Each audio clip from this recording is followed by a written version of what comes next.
আসসালামু আলাইকুম। আজকের কাজ হইলো এই যে এটা হইলো অটোমেটিক, এটা হইলো একটা মোটর, এটা দিয়ে প্রেসার দেয় পানি, তাইলে বাড়ির পানি অনেক স্পিডে যায়। এখন এটা চলে না, দেখি এটার কি সমস্যা, কি অটোমেটিক খারাপ হয়েছে নাকি মোটর খারাপ হয়েছে। আগে ইয়ে করতে হইব, এখন তো আর এটা কাজ করে না। এখন এটাকে আগে ডাইনামোর ভিতরে ডাইরেক্ট লাগাইতে হইব, দেখি ডাইনামো ডাইরেক্ট চলে কিনা।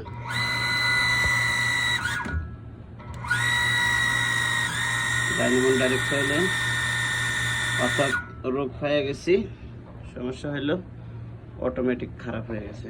এখন আমরা অটোমেটিকটা চেঞ্জ করে দেব, তাইলে কাজ শেষ। এটা হলো সহজ সিস্টেম। যারা এরকম অটোমেটিকে কাজে আসবেন, দেখবেন আগে নিচে যে সুইচটা কারেন্টের, ওটা ঠিক আছে কিনা। তারপরে অটোমেটিকের লাইনটা খুলে দেবেন, পাওয়ার, এটা পাম্পের মোটরের, এটা খুলে দেবেন। তারপরে শুধু মোটরের তারটা মেন কারেন্ট দিয়ে চেক করবেন। যখন দেখেন যে চলে তখন ঠিক আছে, আর যখন দেখেন মোটরে চলে না, তাইলে অটোমেটিক খারাপ হয়েছে। এটা হলো সিস্টেম। কেউ যদি না জেনে থাকেন কারেন্টের এই কাজটা, কারেন্টের 5 ফিটের দুটোটা একসাথে, তো জেনে নেবেন, অবশ্যই কাজে লাগবে ইনশাআল্লাহ।